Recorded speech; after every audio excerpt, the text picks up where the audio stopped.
History books of the Colorado Territory are filled with notorious outlaws and bloody gold strikes. But the archives in the dusty basement of the Bitter Creek Courthouse hide a different kind of legend. It's a story of a rigged noose, a desperate widow, and a man who smelled of pine and gunpowder. On the freezing morning of the 14th of November, 1882, when Abigail Sterling stood on the gallows, the rough hemp chafing her neck, she looked down at a towering mountain man in the crowd and whispered her final, terrifying truth. His reply didn't just stop the execution, it brought a corrupt, bloodthirsty town to its absolute knees. Listen closely, because this is how real legends are forged. The town of Bitter Creek was a jagged scar on the foothills of the Sangre de Cristo Mountains, a place where morality was measured in ounces of silver, and the law was whatever. Sheriff Caleb Reed decided it was before his morning whiskey. In the fall of 1882, it was no place for a woman entirely alone. Abigail Sterling had arrived 6 months prior on the stagecoach from St. Joseph, wearing widow's black and carrying nothing but a Singer sewing machine and a trunk of worn clothes. Her husband, a schoolteacher, had succumbed to consumption in the dry plains of Kansas, leaving her destitute. In Bitter Creek, she carved out a meager, quiet existence, mending shirts for miners and stitching heavy canvas for the local mercantile. She was a woman of quiet dignity, with dark, watchful eyes and calloused hands, keeping her head down in a town that thrived on loud vices. But trouble in Bitter Creek rarely asked for an invitation. It happened on a bitterly cold Tuesday night. Abigail had been hired to repair the heavy velvet curtains of Josiah Higgins's sprawling office at the Bitter Creek Miners Bank. Higgins was the town's primary benefactor, a man whose wealth was only eclipsed by his arrogance.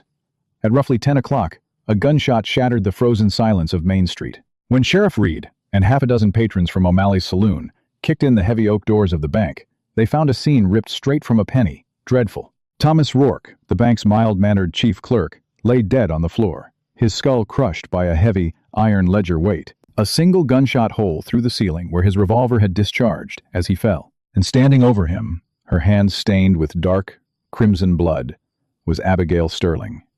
She was trembling violently, staring at her hands in a state of absolute shock. I found him," she stammered, her voice barely a whisper against the roaring accusations of the men crowding into the room. "I was in the back room. I heard the struggle, the shot." Sheriff Reed, a man with cold, flat eyes and a badge pinned to a grease-stained vest, didn't hesitate. He grabbed Abigail by her slender arm, his grip bruising her flesh. "You're a long way from a sewing needle, Widow Sterling," he sneered. He pointed to the open safe behind the desk, completely emptied of the weekly payroll. "Looks to me like you got tired of scraping by on pennies. You smashed his head in when he caught you in the vault." "No!" Abigail cried out, struggling against the sheriff's iron grip. "I didn't! I came to help him! I knelt down. I tried to stop the bleeding." "Save it for Judge Blackwood," Reed barked, dragging her toward the door. As the commotion spilled out onto the muddy, frozen thoroughfare, a solitary figure stood on the boardwalk across the street, watching the spectacle with eyes as sharp and unforgiving as a hawk's. His name was Silas Boone. To the townsfolk, Silas was more myth than man. He lived high up in the timberline, a mountain man who only descended into Bitter Creek twice a year to trade his thick, meticulously cured beaver and wolf pelts for coffee, black powder, and salt. He stood 6'4", a wall of raw muscle wrapped in a heavy buffalo hide coat, a thick, dark beard framing a face weathered by blizzard winds and high-altitude sun. A massive Sharps buffalo rifle rested easily over his shoulder, and a hunting knife, the size of a short sword, hung from his belt. Silas knew the wild. He knew how to track a wounded elk across miles of bare rock. He knew the smell of a coming blizzard, and above all, he knew the scent of a predator. As he watched the terrified, sobbing widow being dragged through the mud by the sheriff, while Mayor Higgins stood on the bank's porch, theatrically lamenting the loss of the town's money, Silas felt a low, dangerous rumble in his chest. In the mountains, survival meant seeing the world exactly as it was, without the lies men told to comfort themselves. And right now, looking at the scene playing out before him, Silas Boone knew he was looking at a lie. A poorly constructed, deadly lie. He adjusted the heavy leather strap of his rifle and stepped off the boardwalk, hingotsis crunching into the frozen mud. He wasn't a lawman, and he sure as hell wasn't a savior, but he despised a rigged trap, whether it was set for a wolf or a woman. By sunrise, the town of Bitter Creek had transformed into a ravenous pack of wolves. The stolen payroll meant that half the miners in town wouldn't be sending money back east to their families, and the anger was a palpable, ugly thing. The trial, held in the back room of O'Malley's saloon because the courthouse roof had caved in from snow 2 years prior, was nothing short of a theatrical farce. Judge Henry Blackwood, a man who owed his position entirely to the financial backing of Josiah Higgins, presided over the room with a gavel in one hand and a glass of bourbon in the other. Abigail sat on a wooden stool in the center of the room. The blood had dried on her skirts, turning the dark fabric a stiff, rust brown. Her face was ashen, dark circles bruising the skin under her eyes after a night in the freezing, rat-infested jail cell. She looked incredibly small, a solitary bird, surrounded by a circle of hunting dogs. The prosecution calls the matter of the town versus Abigail Sterling. Judge Blackwood slurred slightly, banging his gavel. The charges are theft of $5,500 in silver certificates and the brutal murder of Thomas Rourke. There was no defense attorney. Abigail was forced to speak for herself. "I have told the sheriff the truth," Abigail said, her voice shaking but carrying a thread of desperate resolve. "I was in the parlor, pinning the drapes. I heard two men arguing. I heard Mr. Rourke say, 'You can't do this, the books won't hide it.' Then there was a terrible sound, and a gunshot. I hid for a moment. When I came out, the back door was wide open, and Mr. Rourke was on the floor. I knelt by him. That is how the blood got on my hands. I swear it before God." "A compelling tale, widow," Josiah Higgins interrupted, stepping out from the crowd. He was impeccably dressed in a tailored wool suit, an unlit cigar clamped between his teeth, except the back door was locked from the inside when the sheriff and I arrived. "And there was no one else in that building but you and poor Thomas. It pains me to say it, but poverty drives people to desperate, wicked acts." The crowd murmured in angry agreement. Standing by the swinging doors at the back of the saloon, Silas Boone remained perfectly still, a silent mountain of a man blending into the shadows. He had spent the early hours of the morning doing what he did best, tracking. While the town was busy building a gallows, Silas had walked down the alley behind the bank. The frost was heavy, but to a man who could track a mountain lion across dry pine needles, the evidence was glaring. The back door had been opened. There were boot prints in the frost-expensive, smooth-soled city boots, not the heavy, hob-nailed boots of a miner or a widow's soft leather shoes. Furthermore, Silas had spoken briefly to old Doc Henderson, the town's overworked physician, who had examined the body. Cracked his skull wide open. Silas, the doctor had whispered over a cup of black coffee. Struck the right temple from behind. A massive, crushing blow. Silas watched Abigail in the center of the room. She was currently being forced to sign a formal plea document by the court clerk. Silas watched her take the pen. She took it in her right hand. She dipped the ink with her right hand, a massive, crushing blow to the right temple from behind. For a right-handed person standing behind a victim, striking the right temple with a heavy iron weight would require an impossibly awkward, cross-body backhand swing with enough force to shatter bone. It was biomechanically absurd. The strike had to have come from a left-handed man. Silas's eyes drifted from Abigail to Josiah Higgins. He watched as Higgins reached into his breast pocket to pull out a silver pocket watch. He pulled it out with his left hand. Given the irrefutable evidence, Judge Blackwood announced, rushing the proceedings before the midday drinking could commence in earnest, and the blood found on the accused, this court finds Abigail Sterling guilty of theft and murder. In accordance with territorial law, I sentence her to be hanged by the neck until dead. The sentence will be carried out at dawn tomorrow. A collective roar of savage approval went up from the miners. Abigail collapsed off the stool, falling to her knees on the sawdust-covered floor, her hands covering her face as she broke down into quiet, shattered sobs. She had run out of hope. She was entirely alone at the edge of the world, and she was going to die for a crime she didn't commit. Silas Boone did not move. He did not shout. He simply turned and walked out the swinging doors into the biting winter wind. He had work to do, and a trap to spring. The dawn sky over Bitter Creek was the color of a bruised plum, bruised purple and cold, slate gray. A bitter wind howled down from the mountain passes, kicking up swirls of snow and freezing dust. Despite the bone-chilling temperature, it seemed every soul in the county had gathered in the muddy square outside O'Malley's saloon. A makeshift gallows had been hastily erected using heavy pine beams. The fresh wood gleamed pale against the dark morning. Sheriff Reed led Abigail out of the jailhouse. Her hands were bound roughly behind her back with heavy rawhide. She wore no coat, only her thin, black cotton dress. And she shivered violently, her lips tinged blue. Her eyes were vacant, fixed on the wooden steps leading up to the platform. The crowd was a sea of hardened faces, jeering and spitting as she walked past. "Thief!" a woman yelled from the boardwalk. "String the murderess up!" shouted a miner. Abigail's breath hitched in her chest. She stumbled on the first wooden step, her knees giving out, but the sheriff hauled her up by her bound arms, shoving her onto the platform. Standing on the platform was Josiah Higgins, looking solemn and wearing a heavy, fur-lined coat. He nodded respectfully to the crowd, playing the part of the grieving town patriarch perfectly. The executioner, a deputy with a sack over his head, slipped the heavy, rough-hewn noose over Abigail's neck. The coarse rope scraped against her delicate skin. Abigail closed her eyes. Tears froze on her cheeks. She looked out at the sea of hateful faces, realizing that this was the end of her story. To be forgotten, disgraced, and buried in an unmarked grave in the frozen dirt. Then, the crowd parted. It wasn't a sudden movement, but a slow, instinctual stepping back, like a herd of cattle sensing a grizzly in the brush. Silas Boone walked down the center of Main Street. He wasn't hurrying. His strides were long, deliberate, and silent. He wore his heavy buffalo coat, unbuttoned, revealing the massive, stag-handled knife on his belt and twin Colt revolvers holstered at his hips. He stopped 10 feet from the base of the gallows, planting his boots in the frozen mud. He crossed his arms over his broad chest and stared directly up at the platform. The jeering of the crowd slowly died down, replaced by a nervous, crackling silence. The mountain man's presence was a physical weight in the air. Abigail opened her eyes and looked down. Through the blur of her tears, she met Silas's gaze. It was the only face in the crowd that didn't look at her with hatred. His eyes were calm, anchored, and fiercely intelligent. In a moment of pure, raw terror, the cold reality of the rope around her neck broke her final ounce of composure. She leaned slightly forward over the edge of the platform, looking directly into Silas's eyes. "They'll hang me," she whispered. Her voice was barely a breath, fragile as glass, carried over the frozen silence of the square by the morning wind. It wasn't a plea for help. It was the tragic, heartbreaking surrender of a broken woman. Silas Boone held her gaze for a single heartbeat. Then, he uncrossed his arms.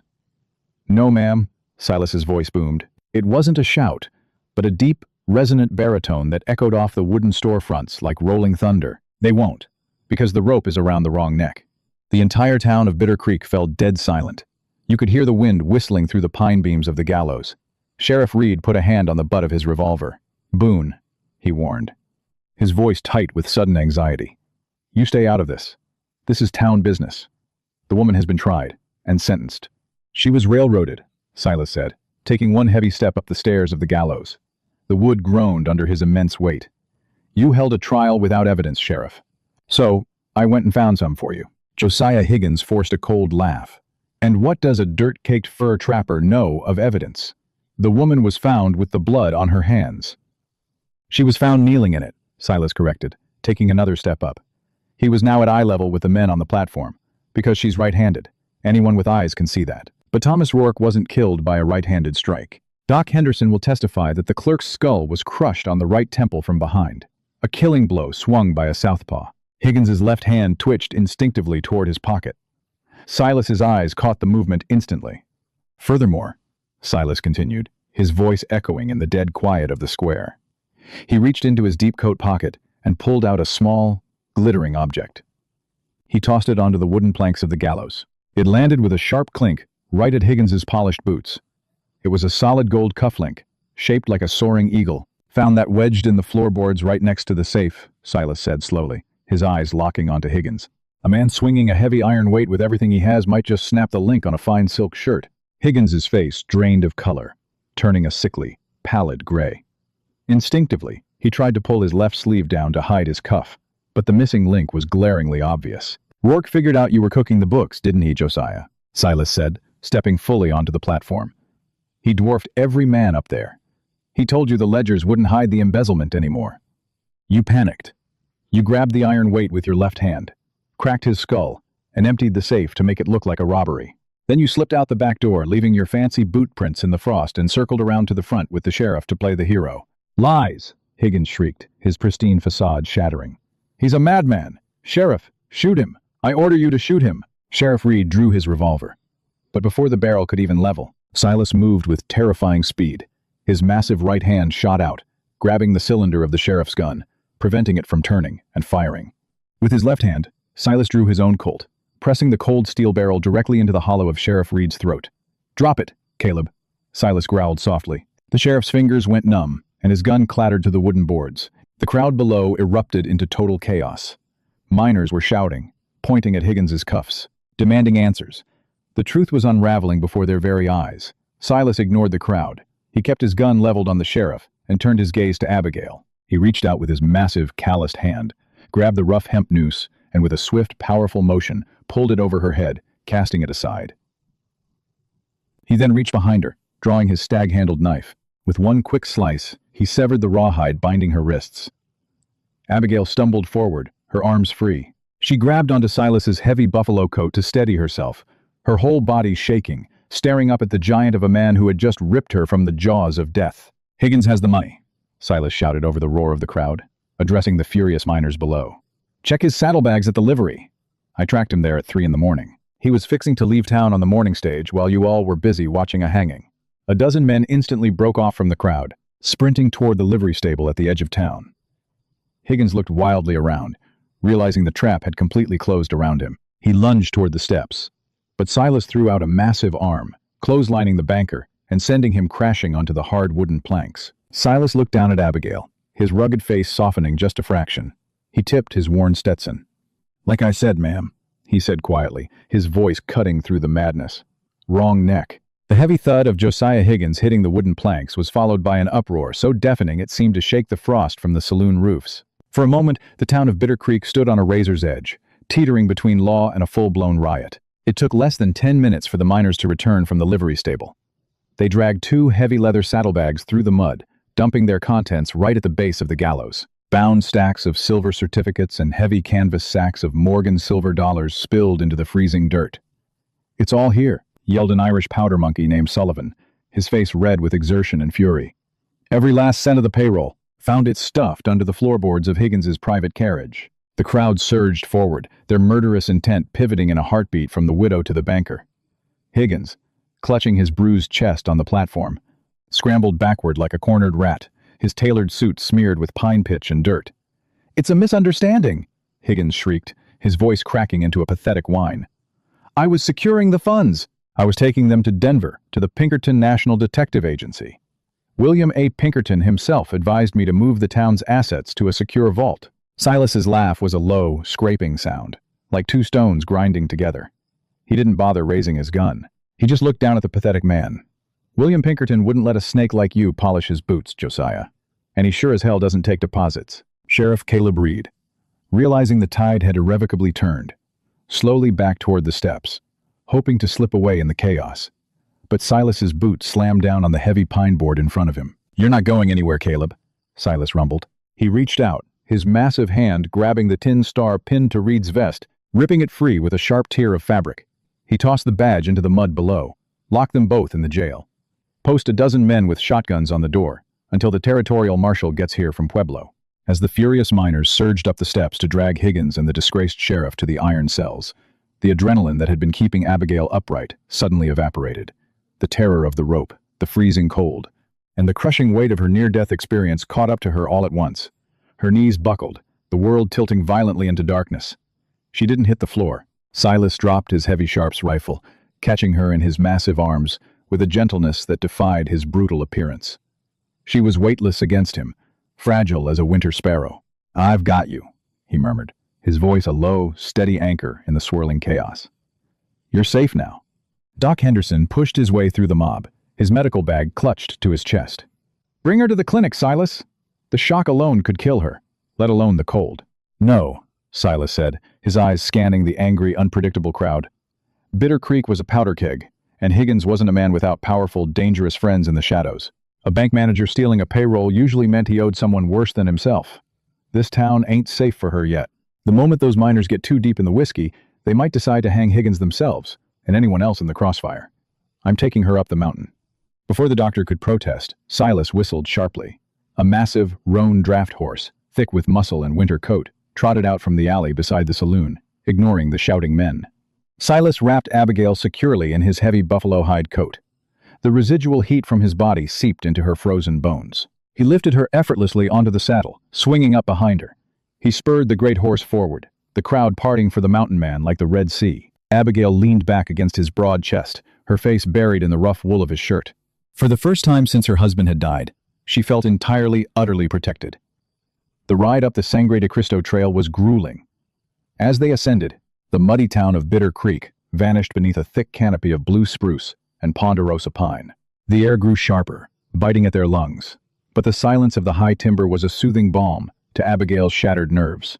It was dusk when they reached Silas's cabin. It wasn't a crude trapper's shack, but a sturdy, impeccably built log home nestled against a sheer granite cliff, sheltered from the northern winds. Inside, it smelled of dried sage, cured leather, and wood smoke. Silas carried her inside, laying her gently on a wide bed covered in thick grizzly and wolf pelts. He worked quickly, striking a match to the kindling in the massive stone hearth. Within minutes, a roaring fire cast a warm, golden glow across the room. He boiled snowmelt in a cast-iron kettle, brewing a strong cup of willow bark and chicory tea. When he brought it to her, she was sitting up, the buffalo coat still wrapped around her shoulders. She took the tin cup, her hands still shaking slightly, and met his gaze. "Why did you do it?" she asked, her voice raspy from the rope's abrasion. "You didn't know me. You owed me nothing. You risked your life against a whole town." Silas pulled up a hand-hewn chair, the firelight dancing across the deep scars on his knuckles and the weathered lines of his face. He looked at her, truly looked at her. He saw the fierce, unyielding strength beneath her soft features, the quiet dignity that a false accusation couldn't break. "Out here, ma'am, the wild takes enough good lives," Silas said quietly, his dark eyes holding hers. "I wasn't about to let a bunch of greedy men in suits take another. Besides," he hesitated, a ghost of a smile touching his lips, "I saw the way you patched those canvas tents down at the mercantile. A woman who stitches that strong deserves a fair fight." For 3 days, the mountain was entirely theirs. A fierce, early-season blizzard rolled in over the jagged peaks, dumping 4 feet of snow and completely cutting off the trail to Bitter Creek. Inside the cabin, however, it was a sanctuary of heat and quiet. The forced proximity stripped away the formalities of town life. Abigail watched Silas work. There was a hypnotic rhythm to his existence. He was a man of few, deliberate words, but his actions spoke volumes. He chopped wood with terrifying power, yet his hands were incredibly precise when he carved wooden spoons by the fire or dressed the bandages on the chafed, bruised skin of her neck. In return, Abigail found her strength returning. She refused to be useless. She took over the cooking, turning Silas's stockpiles of dried venison, beans, and wild onions into rich, hearty stews that filled the cabin with mouth-watering scents. Using a spare bone needle and sinew, she mended a tear in his heavy canvas saddlebags. One evening, as the wind howled like a pack of starving wolves outside the thick logs, they sat by the fire. Silas was cleaning his twin colts, the scent of gun oil sharp in the air. "You aren't a natural mountain man, are you, Silas?" Abigail asked suddenly, pausing her stitching. Silas's hand stopped on the cylinder of his revolver. He looked up, surprised by her intuition.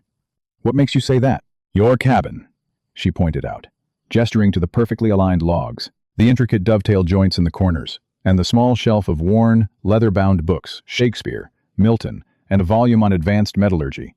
This wasn't built by a wild trapper. It was built by an engineer. Silas let out a long, slow breath, setting the gun down. The firelight caught a sudden, deep sorrow in his eyes. "My father owned a mining company in Pennsylvania," Silas began, his voice rougher than usual. "I was educated in Boston, supposed to take over the family empire.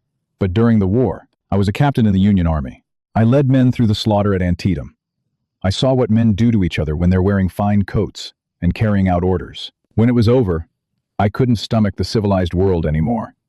The politics, the greed, the backstabbing. The mountains don't lie to you. Abigail, a bear will kill you, but it won't shake your hand first." Abigail set her sewing down. She walked over and knelt beside his chair, looking up into his rugged, guarded face. She reached out, her soft, scarred hand covering his massive, calloused one. "I thought I lost everything when my husband died," she whispered, her dark eyes shining in the firelight. "I thought Bitter Creek was the end of my life. But looking at you, I don't see a man hiding from the world. I see a man who just waiting for something worth fighting for." Silas looked down at her hand, his breath catching in his chest. For the first time in 10 years, the frozen fortress around his heart began to crack. He slowly turned his hand over, intertwining his thick fingers with hers. He leaned in, the scent of her hair like rain and wood smoke filling his senses. "Abigail," he murmured, the space between them vanishing.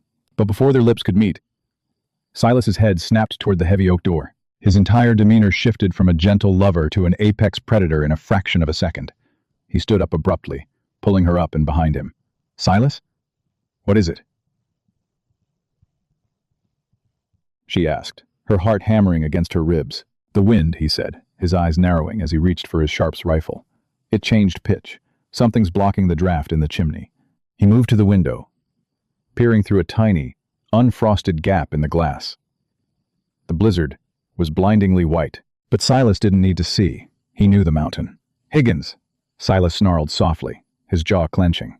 He wasn't stealing that money for himself. He was stealing it for the Colorado Land Syndicate, the men who want to buy out the miners when they go broke. "How do you know?" "Because ordinary deputies don't ride up a mountain in a blizzard," Silas said, stepping back from the window and handing Abigail one of his loaded Colts. "But hired syndicate killers do. And they aren't here to arrest us, Abigail. They're here to erase the witnesses." A heavy, sickening thud echoed off the reinforced oak door. Someone had brought a battering ram. Silas cocked the hammer of his buffalo rifle, the mechanical clack loud in the tense silence. He looked back at Abigail, his eyes blazing with a fierce, protective fire that made her breath catch. "Stay behind the stone hearth," Silas commanded, stepping into the center of the room. "No one touches you tonight. Not while I'm breathing." The second blow to the reinforced oak door sounded like a cannon shot.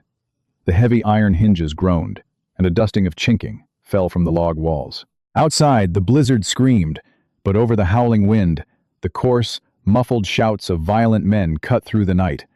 Silas Boone didn't flinch. He raised the massive Sharps buffalo rifle, tracking the center of the heavy door. "Abigail," he said, his voice terrifyingly calm. "Keep your head below the stones. When they breach, they'll fire blind into the room. Wait for my signal." Abigail crouched behind the massive granite hearth, the cold steel of the Colt revolver heavy in her trembling hands. The firelight flickered across her pale face. She wasn't a killer. She was a seamstress, a widow who had spent her life trying to avoid the brutal edges of the world. But looking at Silas, standing like an immovable titan between her and the darkness, a fierce, protective fire ignited in her blood. She cocked the hammer with her thumb. It clicked with absolute finality. Crack! The center of the oak door splintered inward under the force of a heavy pine battering ram. The locking bar snapped. The door flew open, letting in a blinding horizontal sheet of snow and freezing wind that instantly plunged the cabin's temperature. In the doorway stood 3 men wrapped in heavy dusters, their faces obscured by frozen bandanas. They were syndicate enforcers, hard-eyed killers brought in from the railhead at Pueblo. Leading them was a man whose reputation was a dark stain across the territory. Shotgun John Collins. A real-life ruthless gun-for-hire known for clearing out reluctant homesteaders for the railroad barons. He leveled a double-barreled 10-gauge shotgun into the room. Silas fired first. The Sharps rifle roared, a deafening thunderclap in the confined space. The sheer kinetic force of the heavy. 5-0. Caliber slug hit the man next to Collins, dead in the chest, lifting him off his boots and throwing him backward into the blinding snow. Before the smoke could even clear, Silas dropped the single-shot rifle and drew his twin Colts with blinding speed. He fanned the hammer of the right gun, sending a hail of lead into the doorway. Another killer went down, clutching his shattered thigh, screaming as he rolled into the snowdrift. But Collins was a veteran of 100 bloody border skirmishes. He dropped to one knee, avoiding Silas's volley, and fired both barrels of his shotgun blindly into the cabin. The buckshot tore through the room like a swarm of angry hornets. Pottery shattered, wooden chairs splintered, and a heavy spray of lead chewed into the logs, just inches from Silas's head. Silas ducked behind the heavy oak table he had kicked over for cover, but he wasn't fast enough. A stray pellet caught him in the left shoulder, tearing through the heavy buffalo hide and burying itself in his muscle. Silas grunted, his left arm going momentarily numb. He dropped his left-hand Colt. "Boone!" Collins shouted from the porch, reloading his shotgun in the darkness. "The syndicate wants the woman. Send her out, and you can keep breathing your mountain air. You got no stake in this." Silas pressed his right hand against his bleeding shoulder. He looked over at Abigail. Her eyes were wide with terror. But she had both hands gripping the revolver, aiming it steadily at the doorway. "I've got a stake in it now, Collins," Silas yelled back, his voice rough with pain. Silas grabbed a heavy cast-iron skillet from the floor beside him. With a powerful heave, he hurled it straight into the roaring fireplace. The impact sent a massive shower of glowing red embers and blinding ash billowing out into the room, obscuring everything in a thick, choking cloud of gray smoke. "Now, Abigail." "Fire at the doorway!" Silas roared. Abigail squeezed the trigger. The heavy recoil of the Colt bruised her palm, but the gun barked, sending a .45 caliber bullet singing through the smoke. She fired again, and again, driven by pure, desperate adrenaline. She couldn't see if she hit anything, but the covering fire forced Collins to dive off the porch into the deep snow to avoid the barrage. Using the distraction, Silas lunged toward the broken doorway. He didn't fire. He moved with the silent, terrifying grace of a mountain lion. As Collins rose from the snowdrift to aim his shotgun, Silas was already on him. Silas drove his heavy boot into Collins's knee. The bones snapped with a sickening crunch. Collins screamed, dropping the shotgun. Before the killer could reach for the revolver at his hip, Silas drew his massive, stag-handled hunting knife. He didn't use the blade. He brought the heavy brass pommel crashing down onto Collins's temple. The enforcer collapsed into the snow, out cold. The night went suddenly, terrifyingly still. The only sound was the howling of the blizzard. Silas stood over the bodies, his chest heaving, his left arm dripping dark blood onto the pristine white snow. He kicked the men's weapons away into the drifts. "Silas!" Abigail scrambled out of the cabin, the wind whipping her dark hair around her face. She dropped the gun and ran to him, seeing the blood soaking his coat. "You're hit. It's just meat and muscle," Silas gritted out, swaying slightly. The adrenaline was fading, leaving behind the biting cold and the throbbing pain. "Help me drag the door shut. The storm will freeze us to death before morning." They wrestled the splintered heavy oak door back into its frame, barricading it with the heavy wooden table and Silas's anvil. Inside, the fire had died down to glowing coals. Abigail wasted no time. The gentle, terrified widow was gone, replaced by a woman forged in the fires of survival. She stripped Silas of his heavy coat and tore open his bloody flannel shirt. Using snowmelt, she washed the wound. The buckshot was lodged deep in his deltoid. "I have to take it out," she said, her voice trembling only slightly as she held her sewing shears to the flames to sterilize them. "Or it will rot." Silas nodded, biting down on a leather strap from his saddle. "Do it." It was a grueling, bloody 10 minutes. Abigail's hands, trained to stitch delicate lace, now dug into torn flesh to extract the jagged piece of lead. When it finally clinked into the tin basin, Silas let out a ragged breath, slumping back against the wall. Abigail quickly packed the wound with dried yarrow from his supplies and bound it tightly with clean linen. She sat back on her heels, her hands stained with his blood, exhausted and shivering. Silas reached out with his good right arm, gently pulling her against his chest. She rested her head over his heart, listening to the steady, strong beat. "You saved my life tonight, Abigail," he whispered into her hair. "You saved mine yesterday," she replied, closing her eyes. "Higgins sent them," Silas said, his voice hardening as he stared into the embers. "He knows the miners won't hold him long without proof of his larger crimes. If he makes bail and gets to a telegraph office, the syndicate will send 50 men next time. They want the Bitter Creek Valley. They want the gold under the town, and they'll burn the town to the ground to get it." Abigail looked up at him. "The ledgers. When I was in the bank, I heard Mr. Rourke shouting about the ledgers. Higgins didn't just steal the payroll. He was foreclosing on all the mining claims. That's what he was hiding." Silas's eyes narrowed. "If we find those ledgers, we can hang him legally. We have to go back down." "When?" "As soon as the storm breaks." Silas tightened his grip on her. "I won't let you run anymore, Abigail. We finish this." The blizzard broke at dawn, 2 days later, leaving the Sangre de Cristo Mountains buried under a blinding, silent blanket of white. Silas and Abigail rode the massive roan draft horse down the treacherous, snow-choked switchbacks. Silas's left arm was strapped tight to his chest, but his right hand rested near the butt of his Colt. Bitter Creek looked like a ghost town under the heavy snow, but as they rode onto Main Street, they saw a crowd gathered outside the courthouse. Standing on the boardwalk, flanked by 4 hired guns, was Josiah Higgins. Beside him stood a man wearing a long, expensive, beaver pelt coat and a perfectly blocked bowler hat. The stranger radiated authority and arrogance. And standing opposite them, looking furious but outgunned, was a detachment of actual lawmen. Leading them was Territorial Marshal Thomas J. Carr, a legendary real-life lawman known across Colorado for his incorruptible nature and iron will. Silas halted the horse at the edge of the crowd. He helped Abigail down, keeping her behind his broad shoulder. "You have no jurisdiction to hold me, Marshal Carr," Higgins was saying, sneering at the lawman.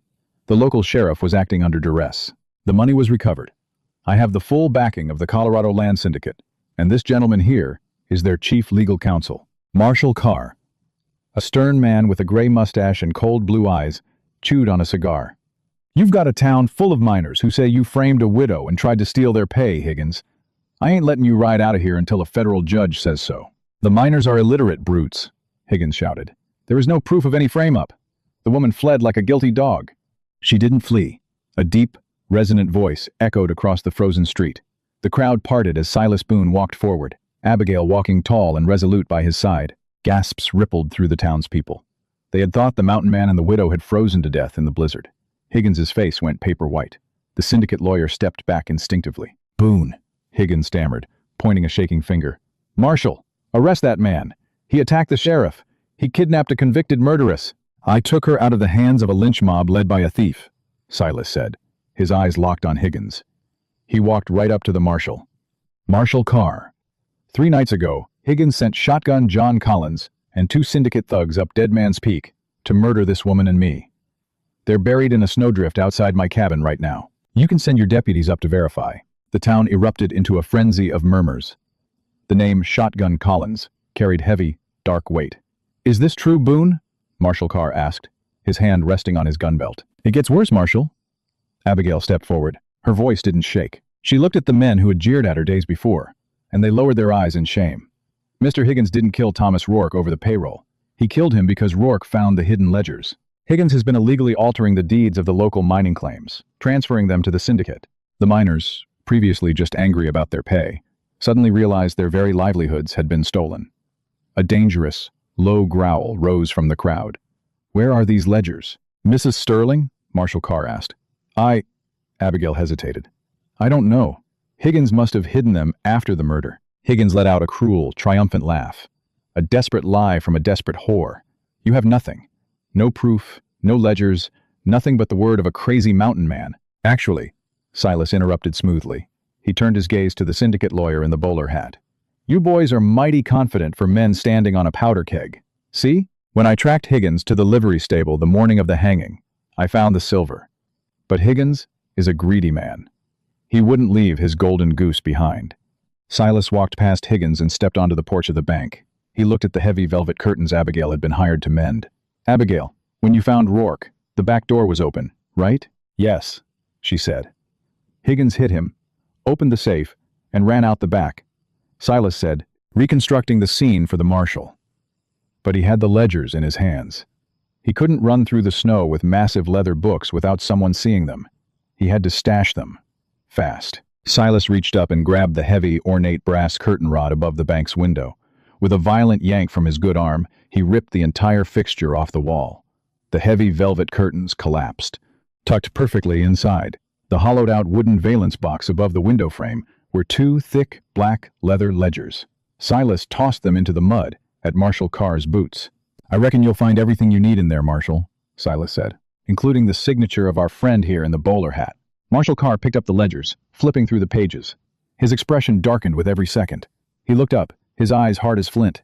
"Josiah Higgins, you are under arrest for the murder of Thomas Rourke, embezzlement, and federal wire fraud. Boys," he looked at his deputies, "cuff the lawyer too." Higgins panicked. He lunged for the revolver of the hired gun standing next to him, spinning around to aim it directly at Abigail's chest. "If I hang, she goes to hell with me." The gunshot rang out, echoing off the mountains. But it wasn't Higgins's gun that fired. Silas had drawn his Colt with blinding speed, firing a single shot. The bullet struck Higgins squarely in the right shoulder, spinning him around and sending his gun flying into the snow. Higgins collapsed, screaming in agony. Silas didn't even watch him fall. He holstered his weapon and turned to Abigail, pulling her into his good side, shielding her from the violence. Marshal Carr's deputies swarmed Higgins and the syndicate men, dragging them toward the iron bars of the jailhouse. The crowd of miners, realizing Abigail and Silas had just saved their claims and their town, broke into a deafening cheer. Sullivan, the Irish powder monkey, threw his hat into the air. Marshal Carr walked over to Silas and Abigail. He touched the brim of his hat. "The territory of Colorado owes you a debt, Boone. And Mrs. Sterling, I apologize on behalf of the law. You were wronged, but justice caught up today." "Thank you, Marshal," Abigail said softly. Silas looked down the muddy, cheering street of Bitter Creek. The town was safe, but it still smelled of greed and whiskey. He looked down at Abigail. "You want to stay?" he asked her quietly. "You're a hero here now. You could have your pick of any life you want." Abigail looked up into the eyes of the mountain man who had pulled her from the gallows, fought a war for her, and brought a corrupt empire to its knees. She reached up, her hand gently tracing the rough, scarred line of his jaw. "I already have the life I want," she smiled. her eyes brighter than the winter sun reflecting off the snow. "Take me home, Silas. Take me back to the mountain." Silas Boone smiled, a real, genuine smile that transformed his rugged face. He lifted her up onto the saddle of the great roan horse, climbing up behind her. Without looking back at the cheering town, they rode out of Bitter Creek, heading high into the silent, eternal timberline where the air was pure, and the wild justice of the mountains reigned supreme. If this story of frontier justice, rigged gallows, and a wild mountain romance made your heart race, don't let the legend end here. History is full of these buried, incredible true-life tales of grit, survival, and unbreakable love in the face of absolute corruption. The West wasn't won by politicians. It was won by men and women like Silas and Abigail, who refused to bow down to tyranny. Hit that like button if you were cheering for Silas. Share this video with someone who loves a gripping, authentic Western showdown. And make sure to subscribe to the channel for more unbelievable, heart-pounding stories from the untamed edges of history. Drop a comment below, would you have survived the blizzard on Dead Man's Peak? Let us know, and stay tuned for the next legendary ride.